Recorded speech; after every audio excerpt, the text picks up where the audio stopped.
Well, as you were speaking, I was thinking of a line my life coach always tells me when I'm getting upset or prickly about anything. And she says, "Is this how you want to feel about this?" And I'm like, well, no, I want to feel good. I want to be okay. I don't want this to upset me. And I think sometimes in these conversations, we're so busy trying to protect ourselves or defend ourselves. And again, that's coming from our wounds that we have, that we lose sight of the goal of we want to feel good. We want more love in our lives. We want more happiness in our lives. We want more peace in our lives. I don't know anyone who doesn't want a more peaceful, calm coexistence in their life. It doesn't feel good to be angry and scared and all the time. I don't know. Maybe somebody out there does want that, but community feels so good. Friendship feels so good. So to get to that place of, this is the life that I want to feel, I have to hold the door open if I'm going to have that life. I can't let the fear say, I'm going to close this door because I don't know who that person is. I know their arms are full or whatever, but that could be a threat. And I just need to protect myself. You have to think a little farther out. I think we can be very reactionary, thinking of things in the short term and not think long term. How do we want this to play out? And I think where that's reflected in my book is in my relationship with my mom. There's a big story there of where we started when we were very close. I thought growing up, I was like, I have the best mom in the world. We were very close. When I came out, our relationship became very fractured. And I had people who said, cut her out of your life. You don't need that negativity. You don't need that people to put you through that. And I finally had somebody who said, well, what if you could have any type of relationship with her, what kind of relationship would you want? And I said, I love my mom. I want to have a relationship with my mom. And they said, okay, so what does that look like and how do you get there? And can you just love her for where she is right now? Because you can't change her. You're not going to change her. And if you choose that you want that relationship as part of your life, then you just need to love her for where she's at right now. You can still draw boundaries and keep yourself healthy and safe, but don't close the door.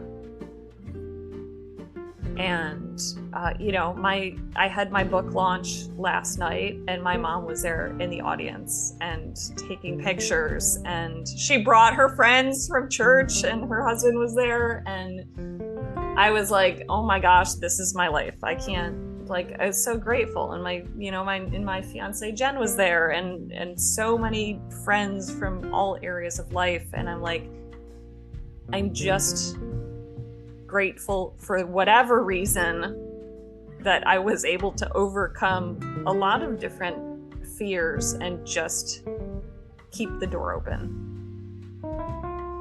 And I hope from the story that maybe it gives other people hope as well, where they feel like maybe that doors have closed in their life, to see if that's still a relationship a connection that they can still keep, that may reopen. Okay, everyone, welcome back to Living the Next Chapter. My friend is here. Jillian Abby is here. And if you go back in time, way back in time, my guest was on for a back-to-back episode. We had an amazing conversation, and I made a new friend, and I'm so happy to have you back again, Jillian. Welcome back to the podcast. Thank you so much, Dave. I'm so happy to be back. Was it last year that we did it, or was it like 5 years ago, 20 years ago? I don't know. We go way back. We don't. We're old friends now, which is great. Very cool. And I got to say, since that recording, and if you haven't heard it, I'll put links. You got to go back and listen. I have come across some people in my journey that are on a similar path to you, have questions, and the first answer I give them is your email and your website. I send them to you. Okay. Just because I know that anyone that I send to you will be loved and cared for, nurtured, encouraged. That's who you are.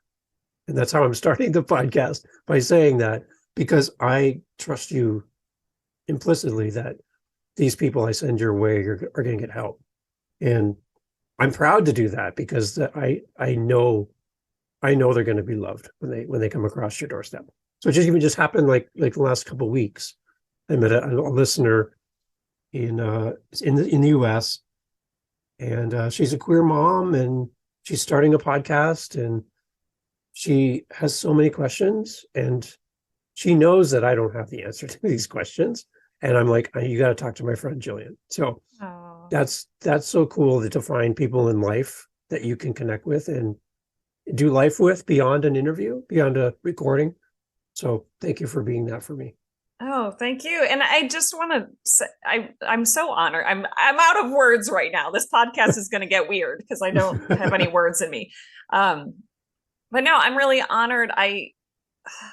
Gosh, it warms my heart to think that I have become that space for people, because I didn't start that way. I was a very judgmental person. I was very set in my ways. I had a lot of strong biases against the LGBTQ community, and obviously myself, and driven by my perfectionism and people pleasing, and just the way I grew up and where I grew up and what I listened to and what I believed. It was, this is how life is. And so I'm really grateful that in some ways my life kind of unraveling and coming apart, that I've been able to rebuild it in a way that feels so good to me. And I've met so many good people along the way who have helped mold my perspective and change my perspective. I've heard so many more stories that I realize that, whether my book is about queerness and someone else's book is about being an Indigenous person, and someone else's book is about being Jewish, whatever it is, like, we all have our stories and backgrounds, and there's so much I don't know. And so I'm just more open to learning and hearing stories and like, what makes you you? Mm-hmm. And it's such a more fun and full way to live, I find, right, than me painting a person into a box and thinking, okay, this is who you are, and we probably won't get along. But it's not easy. But anyways, so thank you for the kind words, and I am totally happy. I don't always have the answers either, but I will always make space for a person to share their story, and I'm happy to listen. It shows in everything you do. So it's not on my fake. T-shirt. It's on your T-shirts everywhere, right? Okay, so when we talked back in the day, when I had you on originally, you were wrestling with the name of your book. I don't know if you remember that conversation. You had feedback from your community. You were struggling with what to call this thing. This is like a baby. Like, you're trying to name a baby. Yes. So you're trying to give it character and direction, and you're trying to, give it a life, basically, by creating this book. How did you settle on the name? And let's talk more about the launch of the book. I love this. Okay. Yeah. So the book was originally, last time we spoke, the book was operating under the name A Chronic Case of Hetero. And the sales team said, yeah, that's, quirky, and, maybe we'll catch some attention and all, but we're not selling that book. Come up with something else. So I at first I was a little emotional and attached to it, like, well, that was mine, and this is the perfect name. And then I realized that, like, why not explore all of the options? And so we brainstormed, gosh, I don't know how many options. I had at least 60 or more ideas that I pitched to them for different titles. And one of the last ones that I pitched was Perfectly Queer. And I was kind of on the fence with it. And now I have so fallen in love with the title. It's a perfect title for the book, not because it very obviously states that it's about queerness and also my perfectionism, which runs throughout the book.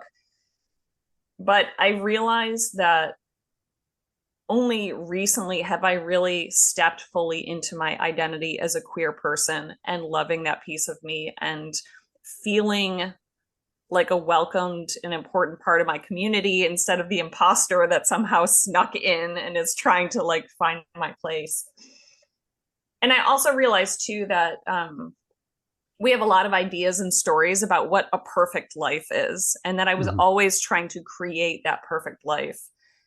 And in early on in the story, for me, I said there's no such thing as perfectly queer. You couldn't have those two words together, because queer I didn't see as an ideal label. Again, that was kind of my internalized homophobia that I was working through, is that I did rank relationships, and a heterosexual relationship was the ideal that I wanted to work towards. So I'm proud to have those two words together, and that really, whatever our label is, whether it's queer, whether it's whatever, you could switch out any other word here that better fits with your life. But we should all be working towards trying to create the version of our life that feels most perfect to us. There is no perfect, and so in that way, it's all perfect. Yeah. If it's what feels right and true to us. So, okay, so yeah. For those listeners who are hearing your voice on my show for the first time, they haven't gone back. You need to. Can you give us kind of like the mile high version of your story as it relates to our conversation, so we can kind of use that as a starting point? Yeah. So we are flying a drone over the top of the story. It's about me being a mother and a wife to my first serious boyfriend, who I met freshman year of college. We were together for almost 20 years. I homeschooled our children. We ran a small business together. We had a house in the suburbs, and our life looked perfect by all accounts. But through a series of events, but primarily the main event was a craniosacral therapy session that I had, where I was finally able to verbalize that I was not straight, that I was gay. I don't know if I said gay, or probably didn't say queer or lesbian at that point, because it took me a while to get comfortable with those words. But I came out in that craniosacral therapy session, and it was the first time that I accepted that piece of me, and that I also loved that piece of me and felt fully integrated.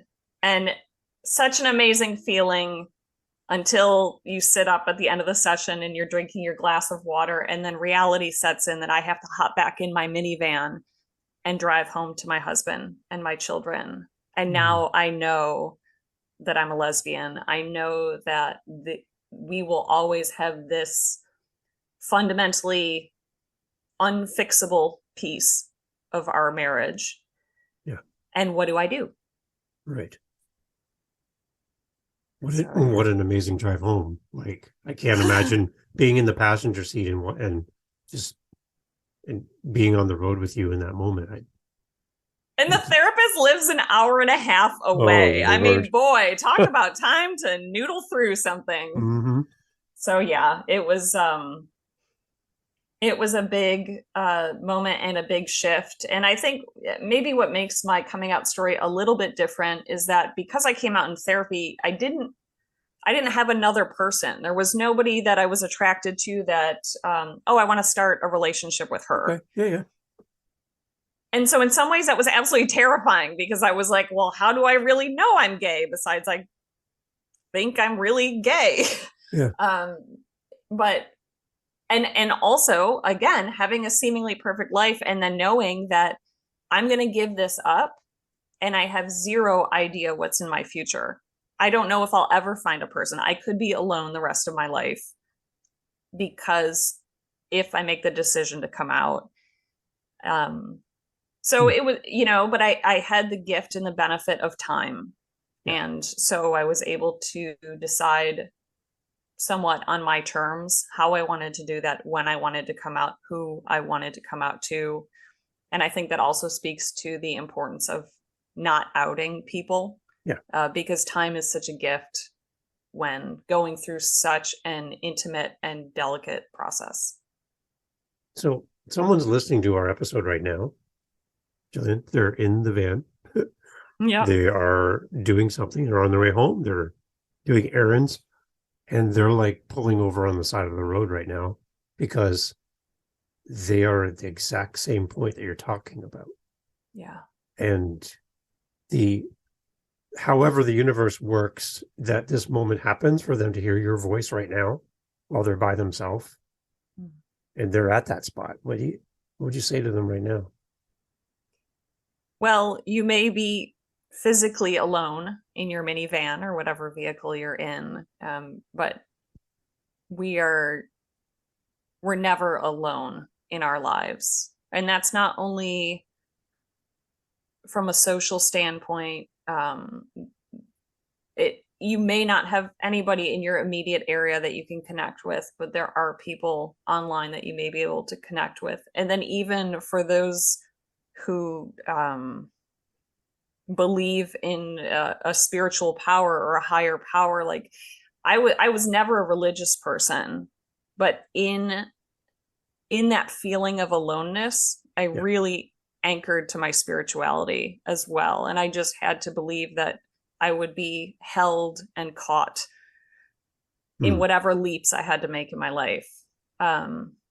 So that's the first thing, is that they're not alone in whatever this hard choice is, whether it's somebody who's coming out later in life and saying, oh my gosh, what do I do? What do I do? Or anyone else, particularly parents who have children and maybe navigating any difficult change, whether that's a huge career change, whether that's moving across the country, whether that's facing a divorce, getting out of an abusive relationship. Right. It's always, we all have to make hard decisions at some point, but there is support out there. And it's so important to find your community and your safety net to hold you as you go through the process. So the one thing I'm picking up on when I turn on the evening news, Jillian, is there's this line in the sand, and there's a lot of fear and a lot of comments that are being hurled over that line back and forth that drive a wedge and make things seemingly worse when we try to have a conversation as humans on how we can love and care for each other. What are you celebrating right now, and what are you worried about right now? Oh, that is a big question. So I am in Florida right now, which is a huge hotspot for, I just learned the other day that they have passed a bill where medical practitioners and insurance companies can deny me care, which seems to go against the Hippocratic oath of do no harm. And I'm not sure how exactly that reflects anything that Jesus did. But aside, there is a lot of, I think that just speaks to the fact that there is so much divide right now between some people, and we're not even getting back to the core issues that are at hand, and whatever is trying to be fixed by all of these bills that are happening, whether we call it safety for people or, strengthening families or whatever it is. One thing I am encouraged about is that there are so many more conversations that are happening. I'm learning so much more about our trans community right now.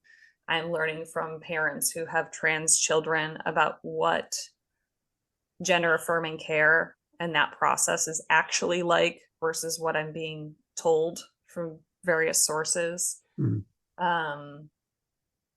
I'm learning why people have fears around the LGBTQ community. And actually, I appreciate when people share that, when they share what they've been taught about why they have concerns about LGBTQ people existing in the same way that anyone else does.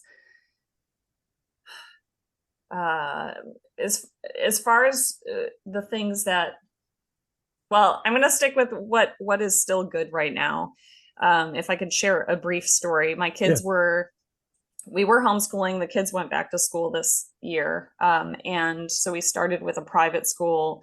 It wasn't the right fit for them. So we put them back into public school. But before we went to public school, I had to meet with the private school administrator to let her know why we were leaving.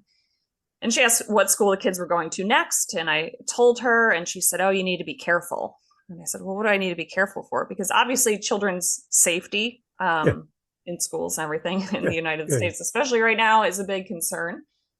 And she leaned in and whispered, "The gay agenda," which I almost fell off of my chair because I thought she knew. I mean, I had brought my partner Jen we had gone to school events. And I was kind of blindsided of like, what? It's not my sister. I don't know who you, okay. Yeah.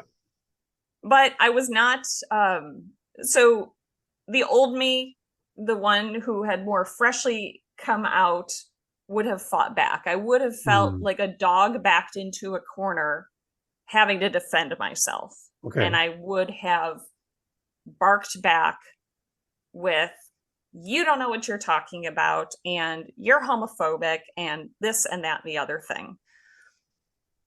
While that all may be true, there's no conversation that's going to happen from that. And so I know there's a lot of talk around curiosity now, and I was like, we're going to go the curious route on this conversation. And I said, "Oh, can you tell me more? What is that?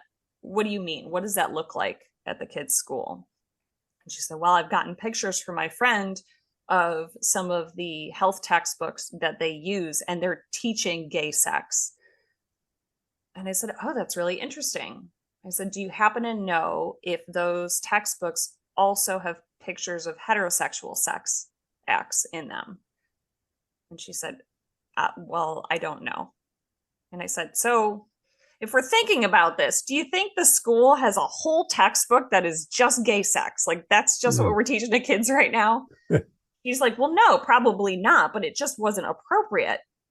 And I said, "Was it not appropriate because you didn't like that you didn't find it so health related and that it was more like a how-to manual?" And she's like, "Well, yeah, I just don't know that they should be learning the how-to of it." And I said, "Okay, you have your right to your opinion on that." But I said, "But as a school administrator, I think we can agree on the fact that queer kids do exist, though, right? Do we have a common ground there?" I said, "Because you have queer kids in this school. Like my daughter and son have befriended them." And she's like, "Yeah."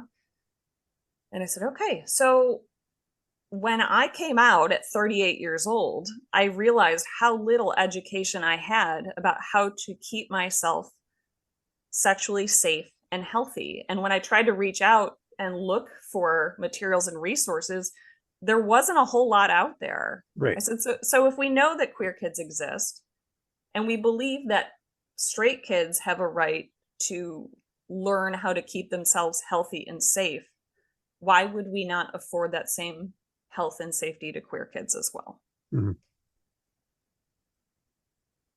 And I think at that point, we were both kind of a little stunned in that moment, because I thought she was an ally. She thought I was a straight person. And so it was a lot for us to think through, but I was grateful that we could at least sit and have the conversation and like, well, let's ask questions. What does this feel like to you? What is the concern here? And so it's not that, I don't know. I'm not saying that there aren't things that are maybe being taught or mentioned in some places, but that some people are not comfortable and appropriate with, but people are latching on to such a small data point or one story and losing sight of the fact that queer people are part of our community. Right. And instead of how do we get rid of them, it's how do we acknowledge and integrate them into our society in the most safe, loving, equitable way possible. And that's the discussion that we're not having right now. So, Dave, I know you asked me some questions at the beginning, and I feel like I took a detour off a dirt road there, but it really just, it goes back to having the conversations and neither person feeling like they have to defend themselves. It's just here is my understanding based on what I've been through. Right. Tell me what yours is like.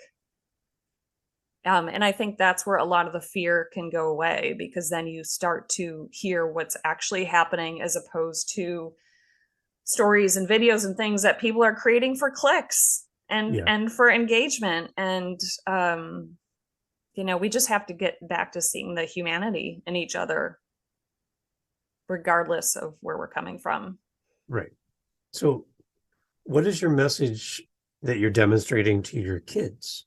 And what kind of questions are they coming back to you with as a parent? Like, I would not want my parent to be vilified in the public space, because that's my parent, and I love and support my parents. So what kind of things are they coming back to you, and what are you having to course correct or shed light on to give them more clarity? Can you kind of give us a sense of that?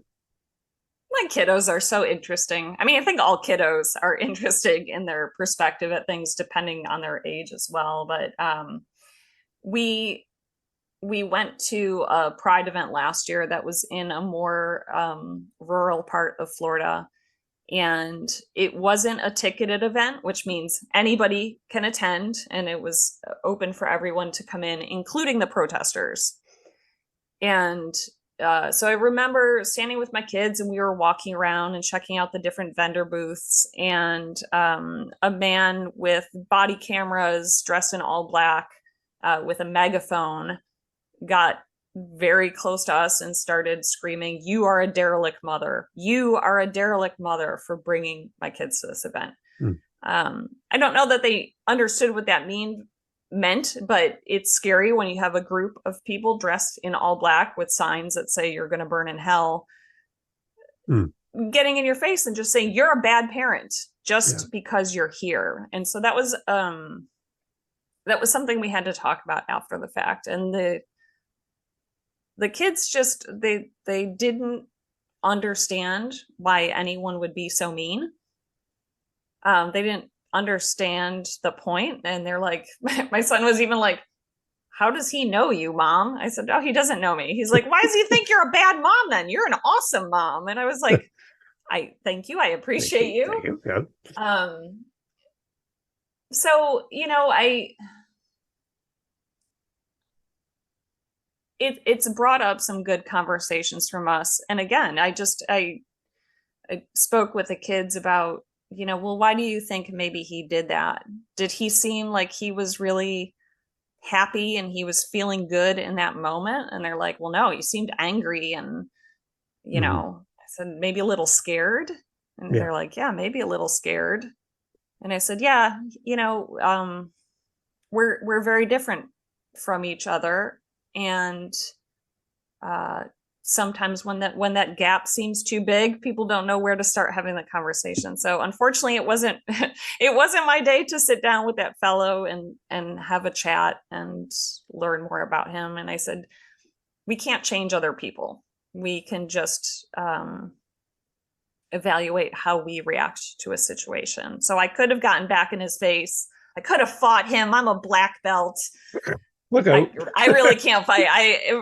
For anyone, who's listening right now, I have the build of like Mr. Burns from The Simpsons. I'm not very strong. But yeah, it's like, I had nothing to prove to that guy. So we just walked away, and then we went, that's too bad. It's too bad that, that's how he spent his whole day. He could have been having fun walking around, eating a snow cone, listening to great music. But right. so if nothing else, it's just given them a broader perspective of humanity, and that Right. there are all types of people with all types of feelings and all types of approaches, and that they can choose who they align themselves with and who they connect with and who they let into their circle. And so the other part of, I guess, too, Jillian, is it's a two-way street, right? So Sure. I've jumped on interviews and stuff with people from the queer community, and they immediately see me come on the screen and go, oh gosh. Right. Yeah. And there's like this built-in resistance to me having you on my show, where they've already kind of decided that this is not going to be a good fit because of who I am as a white guy. And they're like, I don't know where this is going. Yeah. So I feel like it's an uphill climb for me to prove to you or a guest that my intentions are true, that I'm here to talk to you and build you up and give you a platform and whatever I can do to help. Yeah. Right. Be part of the solution, I guess. Right. Part of the conversation. Sure. But for me, I just find it almost equally exhausting to have to prove that I'm not out to get anyone. I'm here to have a conversation and work together. Yeah. And you help me fill in the blanks, please, because that's what I'm looking for. Is I'm looking for, if the guy dressed in black with body cameras is one extreme, well, then where on the pendulum can I be as an ally through podcasting, through content creation and partnering and connecting people back and forth and all the stuff we talked about? Where can I find myself on this platform where I can be part of the solution and less of what could be perceived as a threat or someone who is not an ally just because of the way I look? I feel like I'm being put on the shelf and not given an opportunity to be, or I have to prove that I'm an ally. Right. And I understand why I need to prove. I get that. But it's almost exhausting that my default setting is, oh, Dave is this. Right. And now I have to fight that. Exactly. That's painting you into a box of, well, he must be like this. And so actually, what came to mind is a quote from Reverend Nadia Bolz-Weber, that she said, we need to preach from our scars and not from our wounds. And basically what that means is, like, we can sit down and we can have these conversations when we've had a certain level of healing. And as you were talking, Dave, all I could think of is that maybe it's not you. Like, maybe some of these people are not in the space or time yet where they feel safe and healed enough to be able to have that conversation. And that goes both ways. Sure. Both ways. Yeah. And you know what? Like, I'm not for everybody. You are not for what? I know almost everybody, but there's that guy. And but no, really, like, the interesting thing about writing a memoir, which I'm so grateful that I got to share my story, but the hard part that I've realized about it is that I always try and grow and heal and learn more and become a better version of myself every day or month or so.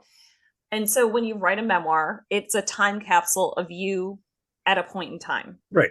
Yeah. Telling your story. And so there are things in my book, even now, where either it's terminology I used or how I phrased a certain thing, that now that I have healed more and grown more, it's like, well, I would have said that differently. I would have taken a different approach. And so I think everyone is on their own healing journey. And if there are people who are still feeling threatened by you or feeling that they can't necessarily speak to you safely or comfortably, it's not necessarily a reflection of you or anything that you're doing. It may be a part of healing that they still need.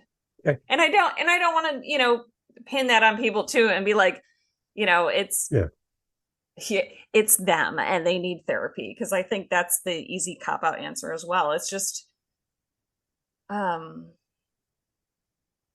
think if we could all realize that everyone is trying and we're all going to make missteps, and there are people who are going to read my book and say, oh my gosh, I can't believe she said that. Oh my gosh, I can't believe she believes this. We can't throw out the entire story because we don't agree on a certain point, or because I don't know. I know I'm covering a lot of different areas here, and I just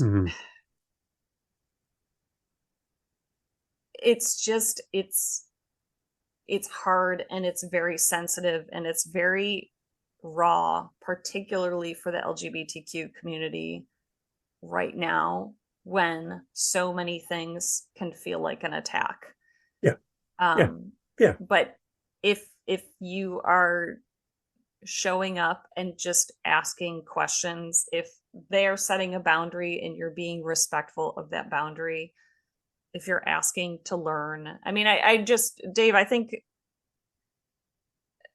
in my experience with you in all our time of friendship, you've been nothing but open to listening and hearing what I have to say, whether you agree or disagree, whether it resonates or it doesn't resonate.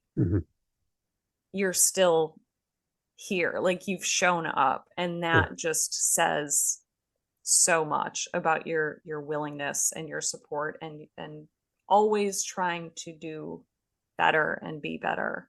And I'm grateful for that. We need more people like that across the board in all areas. We need more of those sound bites and snippets on social media than what we're seeing. Right. That's what we need. Definitely. Right. Like I've kind of pictured this way, Jillian. If I was walking up to a building and you were walking behind me, and I open the door and I see you coming, and you kind of speed up a little bit, like, oh, just 1 second, my arms are full. I'm coming to the door, and I just walk through the door and let it shut behind me. That's what I feel is happening socially right now, is if I feel akin to you, or I feel that you matter in my eyes, I'll hold the door open for you. If I don't, I'm going to just let it swing shut, and you're on your own, figure it out. I think we need more people to hold the door open for each other, symbolically. That no matter who you are, you would hold it open for me, and I would hold it open for you. And in that moment, we recognize we're two human beings. We may be on different paths, but if we would have that ability to see each other in that way, as calm and decent people, helping each other and recognizing each other's humanness and celebrating the humanity that binds us together, I think we can erase that line in the sand. Right. Because here we are, you need me and I need you in that moment. And how can we connect? Put everything aside. And in that moment, let's just celebrate the fact that there's two people here who need each other on this spinning rock we're on. And how do we acknowledge each other and make each other feel seen, heard, and loved? What does that look like, and how do we make it happen? And I think if our leadership could figure that out, social media could figure that out, the most militant on both sides could figure that out, I think we could come to a place where there'd be a lot of people waiting to let people in instead of shutting the door on people who don't belong.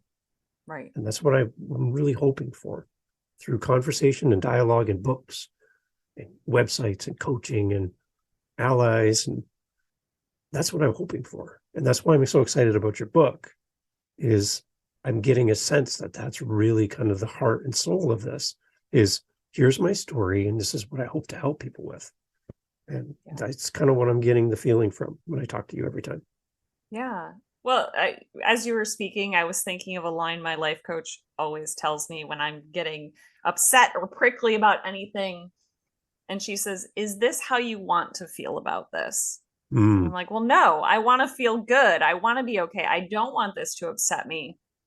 And I think sometimes in these conversations, we're so busy trying to protect ourselves or defend ourselves. And again, that's coming from our wounds that we have, that we lose sight of the goal of we want to feel good. We want more love in our lives. We want more happiness in our lives. We want more peace in our lives. I don't know anyone who doesn't want a more peaceful, calm coexistence in their life. It doesn't feel good to be angry and scared and all the time. I don't know. Maybe somebody out there does want that, but community feels so good. Friendship feels so good. So to get to that place of, I want, this is the life that I want to feel, I have to hold the door open mm, if I'm going to have that life. I can't let the fear say, I'm going to close this door because I don't know who that person is. I know their arms are full or whatever, but that could be a threat and I just need to protect myself. You have to think a little farther out. I think we can be very reactionary, thinking of things in the short term and not think long term. How do we want this to play out? And I think where that's reflected in my book is in my relationship with my mom. mm. There's a big story there of where we started when we were very close. I thought growing up, I was like, I have the best mom in the world. We were very close. When I came out, our relationship became very fractured. And I had people who said, cut her out of your life. You don't need that negativity. You don't need that people to put you through that. And I finally had somebody who said, well, what if you could have any type of relationship with her, what kind of relationship would you want? And I said, I love my mom. I want to have a relationship with my mom. And they said, okay, so what does that look like and how do you get there? And can you just love her for where she is right now? Because you can't change her. Yeah. You're not going to change her. Right. And if you choose that you want that relationship as part of your life, then you just need to love her for where she's at right now. You can still draw boundaries and keep yourself healthy and safe, but don't close the door. Mm. And I had my book launch last night and my mom was there in the audience and taking pictures, and she brought her friends from church and her husband was there, and I was like, oh my gosh, this is my life. I can't, I was so grateful. And my fiance Jen was there, and so many friends from all areas of life, and I'm like, I'm just grateful for whatever reason that I was able to overcome a lot of different fears and just keep the door open. Mm. And I hope from the story that maybe it gives other people hope as well, where they feel like maybe that doors have closed in their life, to see if that's still a relationship that they can, a connection that they can still keep, that may reopen. What a great story, Jillian. The one thing that came out in our other podcast we did together as a quote you gave me was, when we know better, we do better. Mm-hmm. And that stayed with me from that time that we talked earlier all the way to today. And the one thing that I really found joy in was seeing the response of your community, families and family members and friends responding to that episode we did back in the past.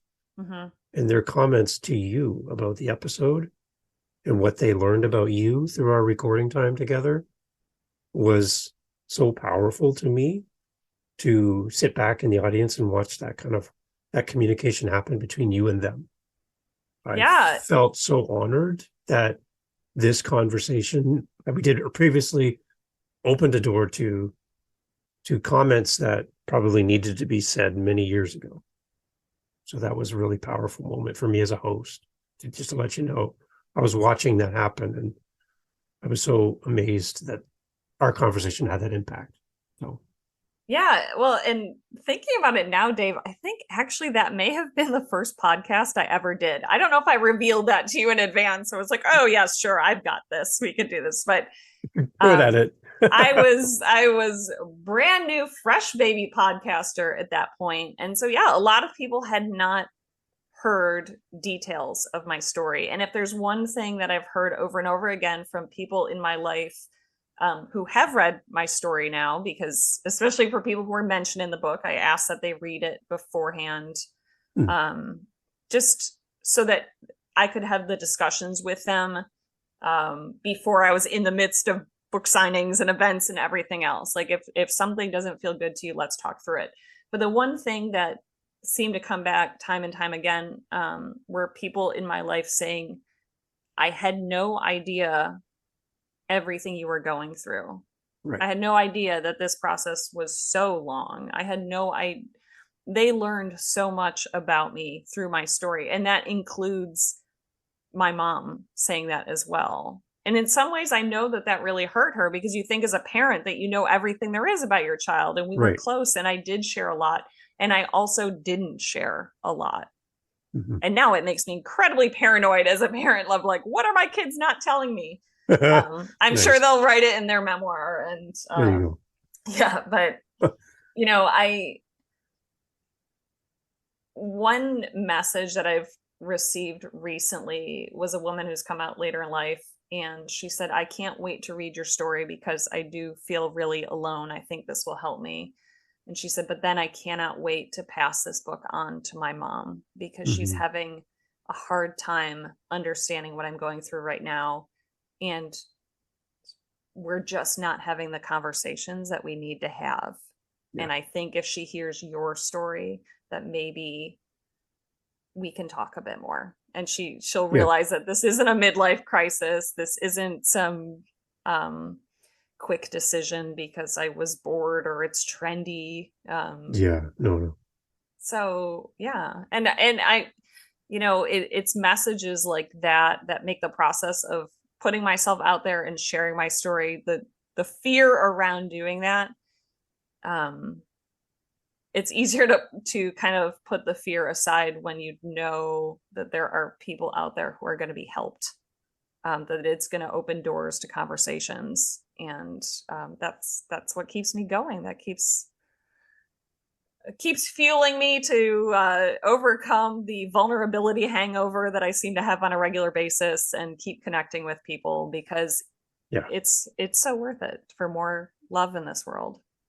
Okay, so before I go to probably my last question for you, let's share the website, let's share contact details, where we can get the book, do all that stuff for me. And then I have a question for you after that, okay? Okay, so the book is available actually kind of worldwide now, but they've told me US, UK, Canada, and Hay House Australia just picked up the book. There is an ebook version, a paperback version, and there's actually an audiobook that I recorded that is coming out May 30th. I know, Dave. I'm so excited. Yes. Yeah, and please don't be too critical of the part. I realized in the recording that, my ex-girlfriend has a very strong Southern accent, and I was like, how am I going to voice this? Anyways, that's aside. Okay, so so you can buy, I highly recommend that you support your local independent bookstore. If they don't have it on the shelf, they can order it for you, but also the big retailers, Amazon, Barnes & Noble, Waterstones, Indigo, the Hay House website. They all have it available for sale. My website is queerabby.com, where you can find my blogs and my podcast. I'm always open to questions that people have. If you ever have a question that you want me to cover, on TikTok, you can find me at Ask Queer Abby. and Instagram, Jillian Abby author. And I don't know why I make all my handles different, but I'm highly elusive. So you have to work to find me, apparently. I don't know. Awesome. Well, we'll have links to everything in the show notes. Make sure you jump over to the podcast for sure. You're listening on a podcast app. How simple is it for you to click play? Okay, it's really easy. Like, follow, share, subscribe, do all those things. You can do that right now while you're on the phone. So that's easy.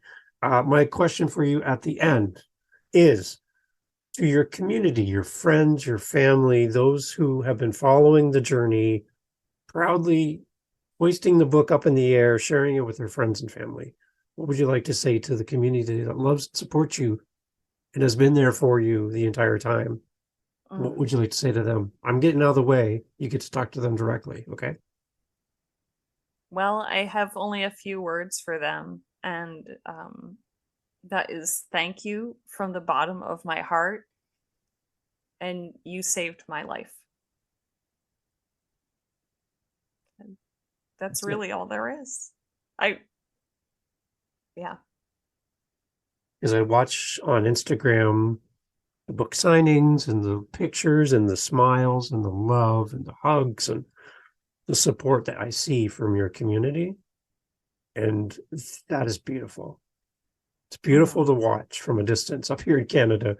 And I just want to celebrate those people that make it a point to surround you with love and support and spur you on and keep you focused on your mission to help people.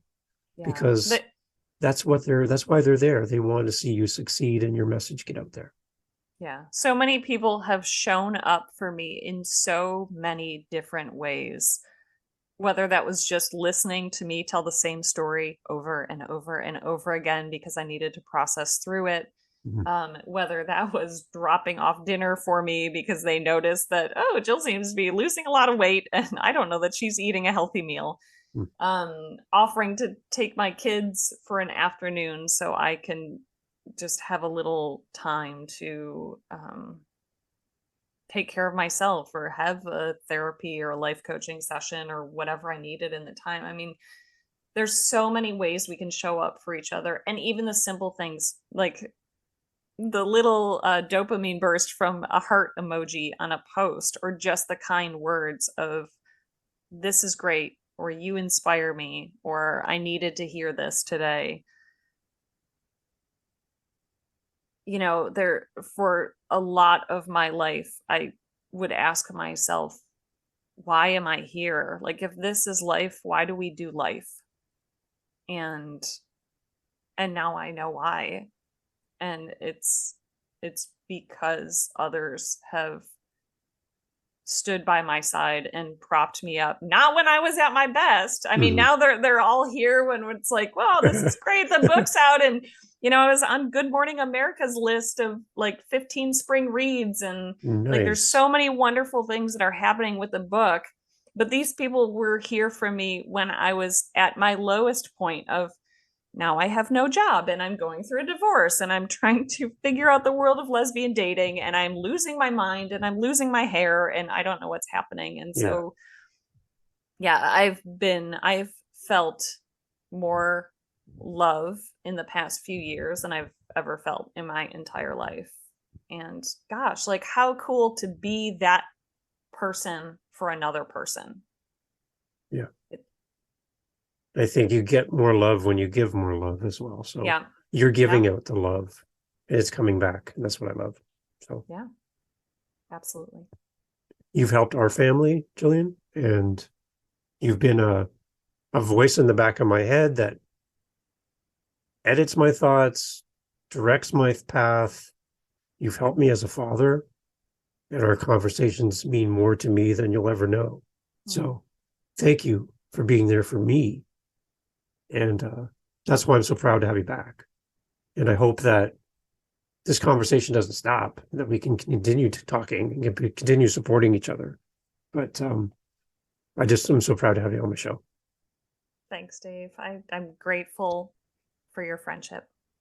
There you go. Everyone, head over to the website, head over to the links in the show notes. And again, you have a new podcast to go listen to. And there's the book, Perfectly Queer, from my friend, Jillian Abby. Everyone go pick up a copy, read it, and then also buy a second copy, third copy, fourth copy, and send it off to everyone. All your friends. Guess what everyone's Christmas gift everyone's is getting year. a book. Just like Oprah, you get a book, you get a book, you get a book. I love it. Thank you. Thanks, Jillian. Nice to see you again. Thanks, Steve.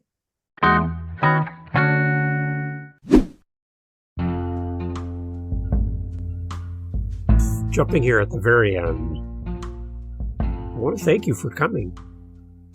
We have listeners around the world, and I got to tell you, as a podcaster, it is so great to hear back from the people who listen to the show. Now, you are still here. The podcast's over. Like, we're sweeping up and putting the chairs away. You're still here. So, hi. I would love to talk to you. No, I really, really would. I would love to hear your voice. I would love to hear from you through email. You can do all that at livingthenextchapter.com. I say it fast because I love it. Living the Next Chapter. It's the name of the podcast. .com. How's that for easy? Right? Right. So come on over there and let's have a conversation. You can set up time in my calendar. You can, air quote here, book. Book time in my calendar. Book next chapter. Let's have a conversation. Thanks for being here. See you on the next one. Cheers.